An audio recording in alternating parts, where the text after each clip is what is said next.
Morning to all of you. हम लोगों ने पिछले वीडियो में अध्याय पहला का 2 पार्ट पढ़ चुके हैं। आज एक अंतिम पार्ट और पढ़ना है, ठीक है। तो पार्ट डाल देंगे। पार्ट ये है, थर्ड पार्ट है, ठीक है। अध्याय फर्स्ट का लैंगिक जनन आज हम लोग पढ़ने वाले हैं। अलैंगिक जनन तो दोनों का हो गया था, जीवों का भी हो गया था, पौधों का भी हो गया था। आज इस वीडियो में हम लोग लैंगिक जनन के बारे में पढ़ेंगे, जो आपके इस लेसन का एक लास्ट टॉपिक है, ठीक है ना। तो ये आज जो है कंप्लीट हो जाएगा। देखिए, आप लोग हैं इंटर में, आप लोग की जो समझ है विकसित हो रही है। आपको आगे चल के बहुत बड़े बड़े एग्जाम देने हैं, ठीक है। तो अपनी बुद्धि को विकसित करिए और जो भी समझाया जा रहा है उसी बहुत ही गहनता से समझिए।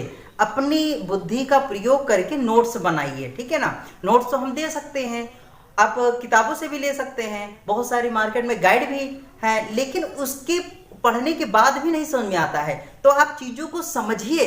और जब आपको समझ में आ जाएगा तो अपनी ही भाषा में आप आंसर को लिख सकते हैं। और अगर रटने के पीछे भागेंगे तो आप भूलेंगे और ज़्यादा दिन तक वो ज्ञान आपके ठहरेगा नहीं। तो अपनी बुद्धि, अभी आपको बहुत पेपर देने हैं, बहुत आगे तक जाना है, तो अपने दिमाग, अपने ज्ञान को विकसित करिए, ठीक है ना। तो अपने जो भी बोला जा रहा है इस बात को समझिए, समझने के बाद उसे अपने दिमाग में रखिए और अपनी ही भाषा में ही नोट्स बनाइए, ठीक है ना। जब भी आप कंपटीशन देंगे तो आपका ज्ञान काम आएगा। आपका रटा हुआ ज्ञान जो है, आपका रटा तोता जो है कभी नहीं काम आएगा, ठीक है ना। तो जो भी कहा जा रहा है इसे बहुत ही बारीकी से समझिए। तो हम लोगों ने पढ़ा था जनन, ठीक है। स्टार्ट करते हैं हम लोगों ने जनन।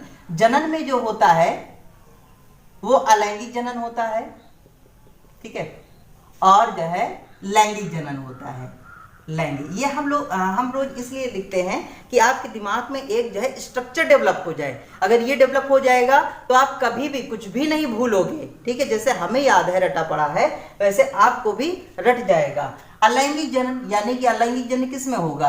पौधों में होता है और जीवों में होता है। जीवों में होता है और पौधों में होता है। पौधों में जो होता है उसे कायिक प्रवर्धन कहते हैं, जड़ तना पत्ती हो जाता है। और जीवों में जो होता है उसकी भी विधियां, 5 विधियां थी जो हम लोगों ने लिख रखी थी कि दोनों के बीच में खंडीपुर है, ठीक है। ऐसे हम लोगों ने याद किया था। लैंगिक जनन, लैंगिक जनन भी जो होता है ये होता है जीवों में होता है और पौधों में होता है। लैंगिक जनन जो जीवों में होता है और पौधों में होता है। पौधों में जो होता है वो फूल, फल और बीज से होता है, ठीक है। लेकिन ये हमारा अध्याय 2 है। क्या है? अध्याय 2 है। एक ही यूनिट का ये दूसरा, यानी कि अगला ये चैप्टर है। तो अगले चैप्टर ये है, लेकिन ये जीवों का जो है लैंगिक जनन इसी चैप्टर में दे रखा है। तो इसे हम लोग पढ़ लेते हैं, जीवों का लैंगिक जनन। लैंगिक जनन, ठीक है। लैंगिक जनन। लैंगिक जनन क्या होता है? यानी कि जिसमें जो है 2 जनकों की आवश्यकता होती है, ठीक है। 2 जनक की आवश्यकता, 2 जनक आवश्यक होते हैं।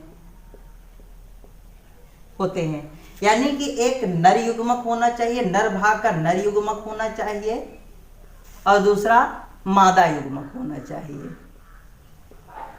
ठीक है। यानी कि इसमें 2 जनक होते हैं, नर भाग से नर युग्मक होना चाहिए और मादा भाग से मादा युग्मक भी होना चाहिए। ये दोनों ही युग्मक जरूरी होते हैं। वो युग्मक कुछ भी हो सकता है। अगर इंसानों की बात करोगे तो शुक्राणु हो सकता है, और पुष्पों की बात करोगे तो परागकण हो सकते हैं, वो कुछ भी हो सकता है, ठीक है।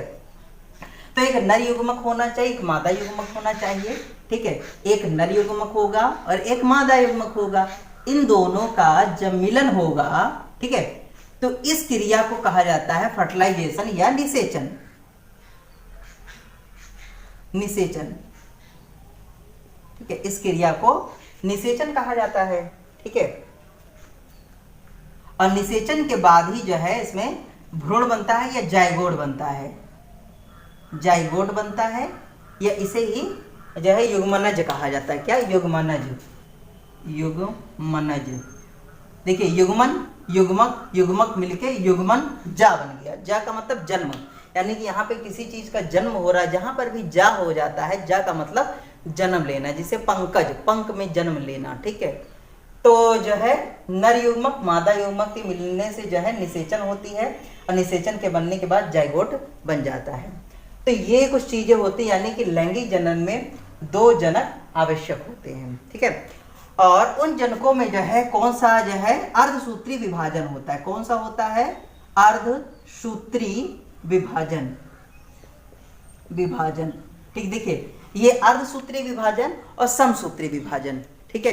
अर्धसूत्री विभाजन में 4 डॉटर सेल बनती हैं, और समसूत्री विभाजन में 2 डॉटर सेल बनती हैं। इस चीज को आपको याद होना चाहिए। अगर आपको अर्धसूत्री विभाजन और समसूत्री विभाजन नहीं आता है तो हमारी डिस्क्रिप्शन में जाके आप जो है इसको देख लीजिए, ठीक है। तो आपको अगर अर्धसूत्री और समसूत्री आ जाएगा तो काफी सारी चीजें आपको क्लियर हो जाएंगी, ठीक है ना। तो डिस्क्रिप्शन में लिंक दिया है, आप उससे जो है वीडियो देख सकते हैं। या प्लेलिस्ट में जाएंगे तो जो कंपटीशन वाला जो है प्लेलिस्ट बनी है, ऑल कंपटीशन की बायोलॉजी, उसमें से आप जो है देखकर, बहुत सारा उसमें जो है मटेरियल पड़ा हुआ है, उसमें से आप इसको जो है देख सकते हैं, ठीक है। बहुत अच्छे से समझाया गया है।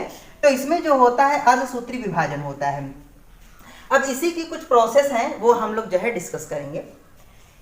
उसके पहले जो है अगर लैंगिक जनन की बात करें, 2 जनक होने चाहिए। इसी जनक से हम लोग उठाते हैं, 2 जनक होने चाहिए। इसी जनक से पहली चीज हमको याद आई है कि कुछ होते हैं एक लिंगी होते हैं या द्विलिंगी होते हैं, द्विलिंगी होते हैं, ठीक है। और कुछ होते हैं जो एक लिंगी होते हैं, एक लिंगी होते हैं।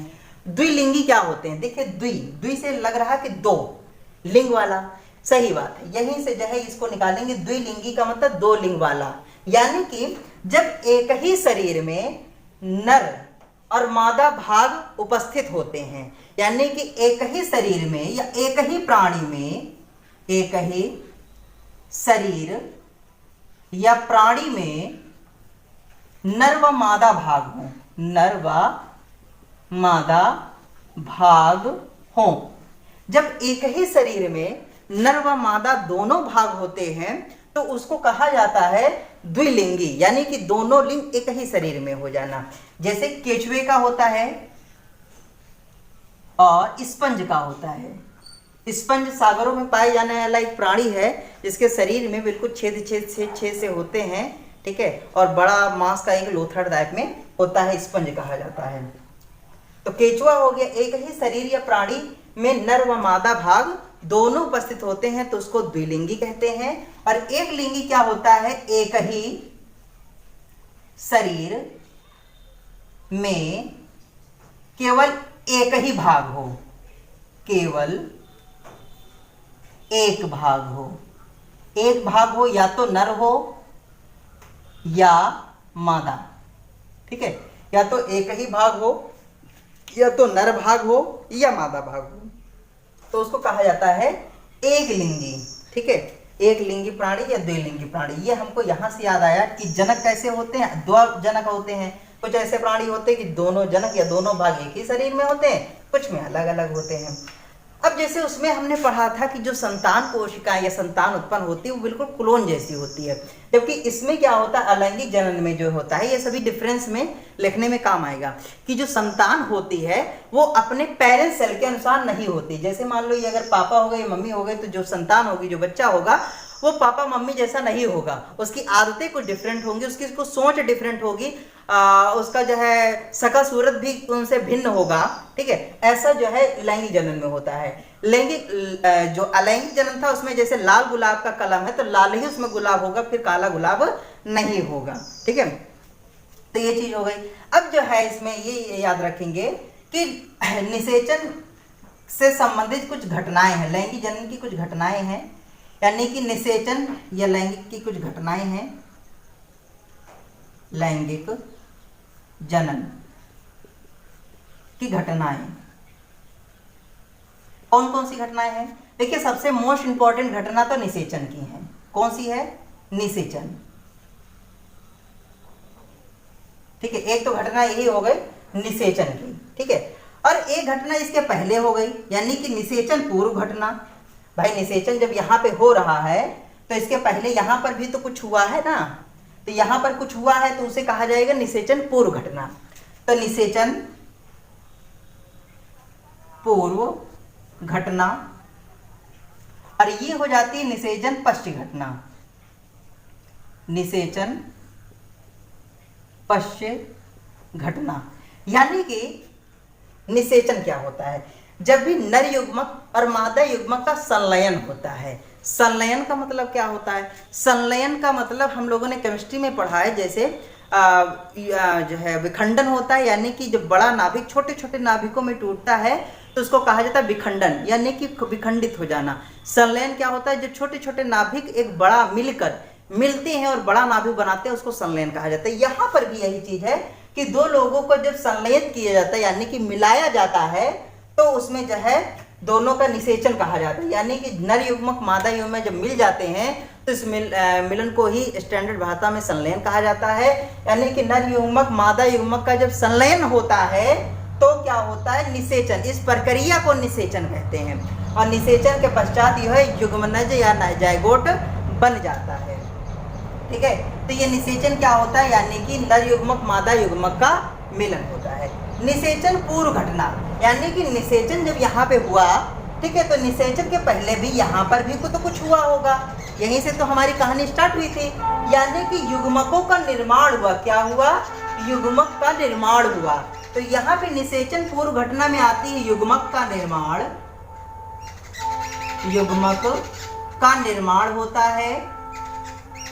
और दूसरी चीज ये होती है युग्मकों का, जैसे यहाँ पे तो निर्माण हो गया और यहाँ से चलकर आए, एक स्थान से दूसरे स्थान तक चलकर आए, यानी कि दोनों मिलने के लिए एक स्थान से दूसरे स्थान तक का चलकर जाते हैं। तो जो चलकर जाते हैं इसे ही कहा जाता है स्थानांतरण। यानी कि युग्मकों का स्थानांतरण, यानी कि स्थान का अंतरण, यानी कि एक स्थान से दूसरे स्थान तक जाना ही स्थानांतरण कहलाता है। ठीक है ना। तो दो चीजें ये हमें पढ़नी पड़ेंगी कि निषेचन पूर्व घटना और निषेचन के जो है स्थानांतरण। ठीक है, तो युग्मक का निर्माण, सबसे पहले तो हम यही पढ़ेंगे, युग्मक का निर्माण। युग्मक का निर्माण, युग्मक का निर्माण, जैसे युग्मक का जो निर्माण होता है, ठीक है, युग्मक का जो निर्माण होता है इसमें कौन कौन सी जो है आते हैं, समयुग्मकी आते हैं, समयुग्मकी आते हैं, असमयुग्मकी आते हैं,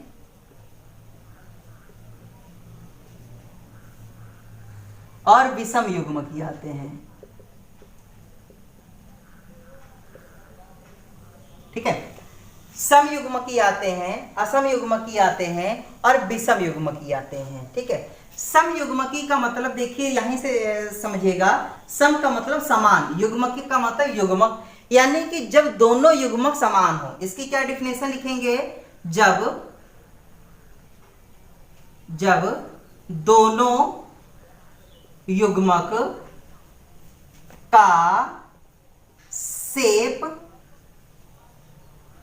एंड साइज, ठीक है, शेप का मतलब हो गया उसका शेप कैसा है, शेप का मतलब हो गया गोल है, चौकोर है, ये गोल शेप हो गया, चौकोर शेप हो गया, त्रिभुज शेप हो गया, तो ये हो गया शेप। ठीक है, उसका शेप कैसा है। एंड साइज का मतलब उसका आकार, यानी कि बड़ा है या छोटा है। ठीक है, ये उसकी आकार हो गया। ठीक है, तो ये जो है याद रखिएगा, दोनों युग्मक का शेप एंड साइज समान रहेगा। क्या रहेगा, समान रहेगा। यानी कि अगर नर युग्मक गोल है तो मादा युग्मक भी गोल होगा, नर युग्मक चौकोर है तो मादा युग्मक भी चौकोर होगा, नर युग्मक बड़ा है तो उतना ही बड़ा मादा युग्मक होगा, नर युग्मक छोटा है तो मादा युग्मक भी छोटा होगा। इसको एग्जांपल से समझते हैं, जैसे ये चीज, जैसे ये हो गया आपका कसाविका, ये ठीक है, ये हो गया नर युग्मक और ये मादा युग्मक। ठीक है, अब देखिए यहां पर दोनों का शेप गोल गोल है, ठीक है, और इन दोनों का मिलन हो गया,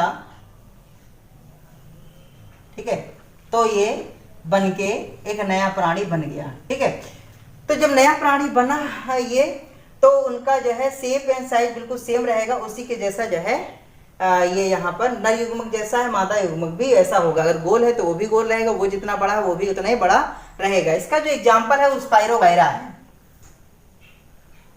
स्पाइरोगायरा। ठीक है, स्पाइरोगायरा है। ठीक है, ये हो गया। ये तो आपको समझ में आया हो, जब दोनों का शेप एंड साइज समान रहता है, शेप एंड साइज, तो ये हो गया आपका पहला वाला। ठीक है, दूसरा क्या हो गया, असम। आ का मतलब होता नहीं, सम का होता समान, यानी कि ऐसे जब युग्मक जब समान ना हो, ठीक है, भिन्न हो, यानी कि ऐसे जो है, यानी कि दो युग्मक जिनका शेप समान लेकिन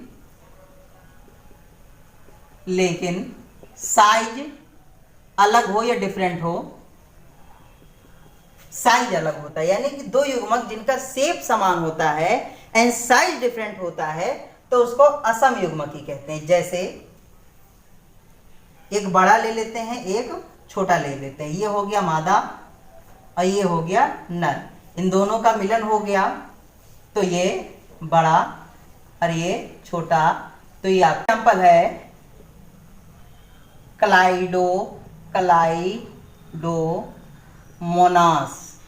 ब्राउनी। ठीक है, क्लाइडोमोनास ब्राउनी। ठीक है, यानी कि इसमें एक चीज बड़ी होती है और दूसरी चीज छोटी होती है। ये हो गया आपका असम युग्मकी। फिर उसके बाद है विषम युग्मकी। विषम का मतलब हो गया बिल्कुल सब कुछ अलग अलग। ठीक है, विषम युग्मकी का मतलब हो गया ऐसे युग्मक जिनका शेप एंड साइज दोनों डिफरेंट हो, शेप एंड साइज दोनों अलग अलग हों, अलग अलग हों, यानी कि ऐसे दो युग्मक यानी कि ऐसे नर व मादा युग्मक जिनका शेप एंड साइज दोनों ही भिन्न भिन्न होता है, उसे विषम। यहां से विषम का मतलब होता है विषम हो जाना, यानी कि अलग अलग हो जाना। तो अलग अलग होता है तो उसे विषम युग्मकी कहते हैं। जैसे आदमी का ही ले सकते हो, ठीक है, आदमी का ही ले सकते हो। जैसे ये शुक्राणु हो जाते हैं और अंडाणु हो जाते हैं। ठीक है, अंडाणु जो होते हैं वो गोल गोल होते हैं और शुक्राणु जो होते हैं वो लंबे लंबे होते हैं। ठीक है, तो ये जो हो जाते हैं ये आपका इसमें आ गया विषम युग्मकी में आ गया। ठीक है, फिर उसके बाद है युग्मक, हम लोगों ने पढ़ लिया। ठीक है, यानी कि युग्मकों का निर्माण हो गया, यानी कि जो नर युग्मक था और मादा युग्मक था दोनों का मिलन हुआ था और ये निषेचन की क्रिया हुई थी। ठीक है, तो ये हुआ था, जाइगोट बन गया था। क्या बना था? जाइगोट, ये क्रिया हुई थी। ठीक है, तो अभी हम लोगों ने ये पढ़ा कि नर भाग बना, मादा भाग बना। कितने? 3 तरीकों से बना। समयुग्मकी होते हैं, युग्मक, नर युग्मक, युग्मक से याद रखिएगा युग्मक, यानी कि युग्मकों के बारे में पढ़ा, समयुग्मक और असम युग्मक और विषम युग्मकी। ठीक है, तो युग्मक हो गए। युग्मक के बाद फिर स्थानांतरण है। स्थानांतरण का मतलब जो है एक स्थान से दूसरे स्थान तक जाकर मिलना, कि कहाँ पर जो है मिल रहे हैं। ठीक है, शरीर के बाहर मिल रहा है, शरीर के अंदर मिल रहा है। ये युग्मक जो है कुछ जीवों में शरीर के बाहर मिलते हैं, कुछ जीवों में शरीर के अंदर मिलते हैं, तो वो एक प्रकार से स्थानांतरण यानी कि अंदर से बाहर हो गया। ठीक है, अब उसके बाद है ये निषेचन की प्रक्रिया। निषेचन क्या होता है? निषेचन यानी कि नर युग्मक व मादा युग्मक, नर युग्मक व मादा युग्मक के संलयन संलयन का मतलब मिलना। संलयन की प्रक्रिया को निषेचन कहते हैं। निषेचन का मतलब फर्टिलाइजेशन। Fertilisation, fertilisation. फर्टल, जो फर्टल होता है, फर्टल एक इंग्लिश वर्ड है, फर्टल। फर्टल का मतलब होता है उपजाऊ जमीन। उपजाऊ जमीन का मतलब ऐसी जमीन जो काफी उपजाऊ होती है, ठीक है। बारेन, जैसे इंग्लिश में पढ़ा होगा ना, बारेन। बारेन का मतलब बंजर होता है, फर्टाइल का मतलब उपजाऊ जमीन, यानी कि ऐसी जमीन जहां से बहुत ही ज्यादा जो है फसल होती है।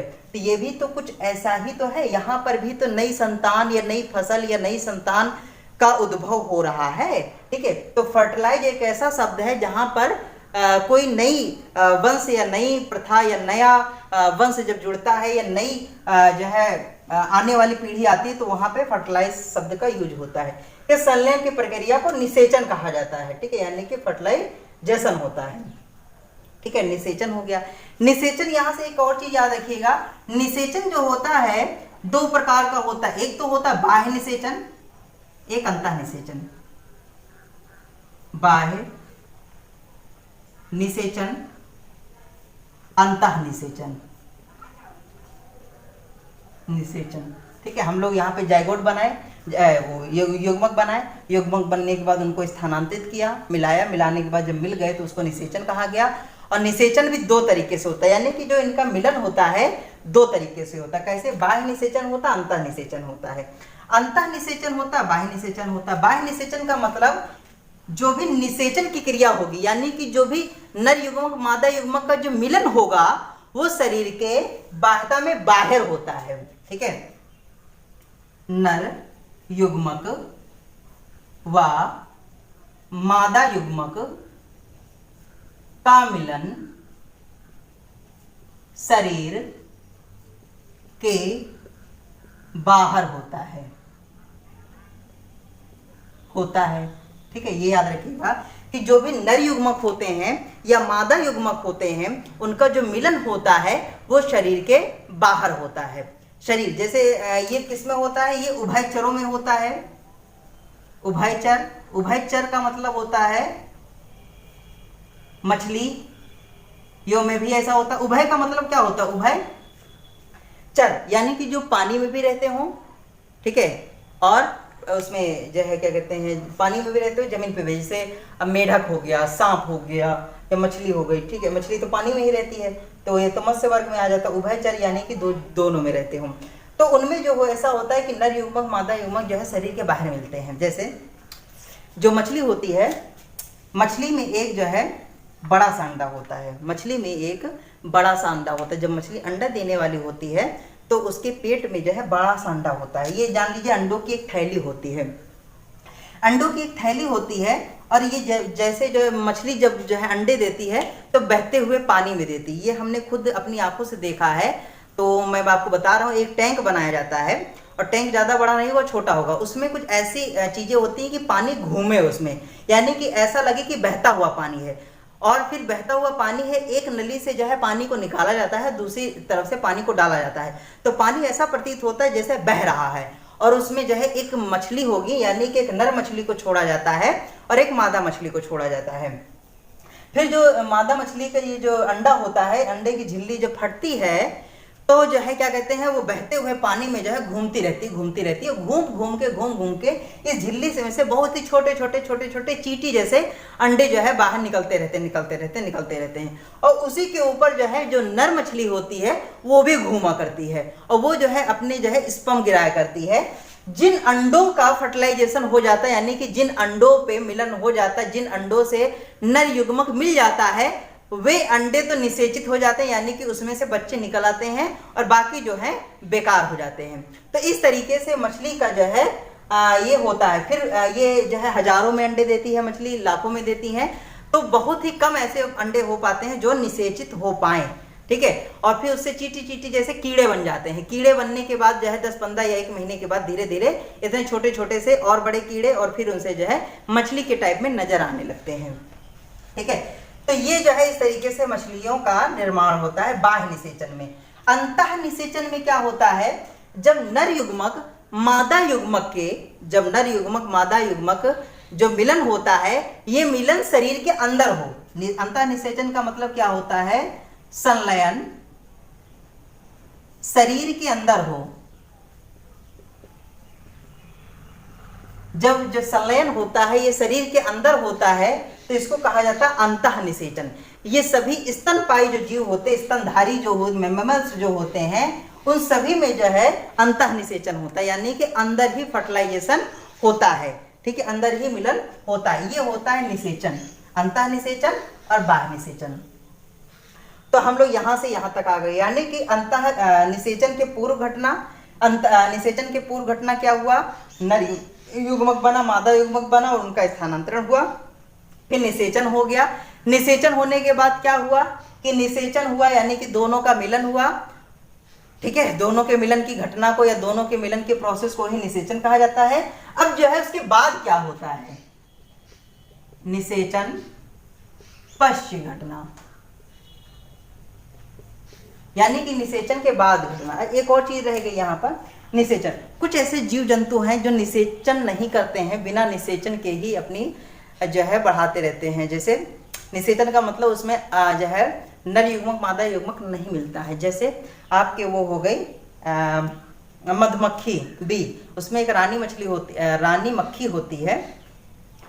ठीक है, हनी बी जो होती है उसमें जो है ये अनिषेच प्राणी जो है जीव जो है जन्म लेते हैं। कैसे लेते हैं ये आने वाले वीडियो में आपको डिस्कस करके बताएंगे। ठीक है, तो लंबी प्रोसेस होती है वो हम आपको बताएंगे। तो ये है निषेचन पश्चात घटना, यानी कि निषेचन के बाद क्या होता है।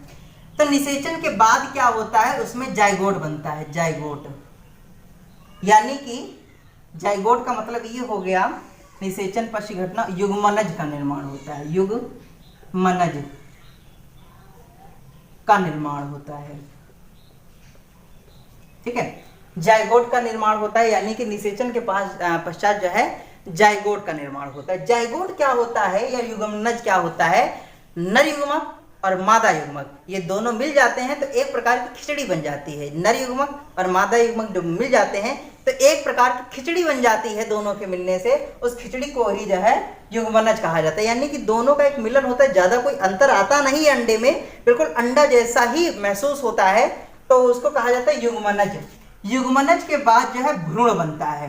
भ्रूण में काफी परिवर्तन आ जाता है।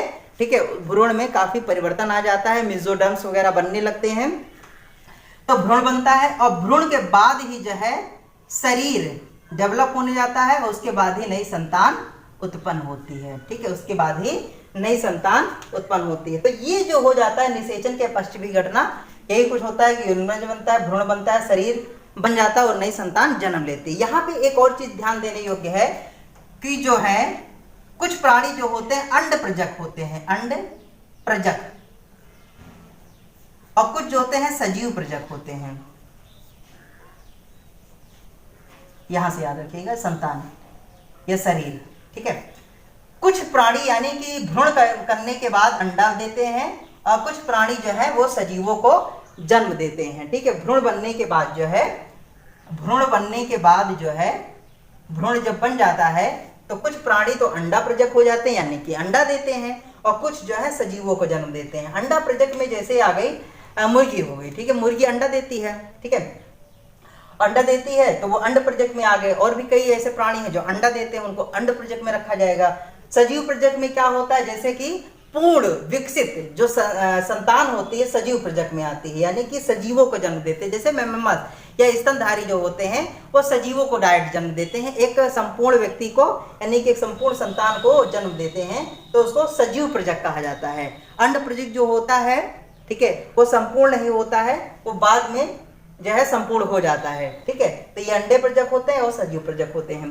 तो इतना आपके था पार्ट 3 में, यानी कि ये अध्याय फर्स्ट में इतना ही आपको पढ़ना है। इतना नोट्स बना लीजिए और जो है इस चीज को 1-2 बार समझ लीजिए, 1-2 बार समझिए, उसका 2-3 दिन तक लगातार रिवीजन करिए।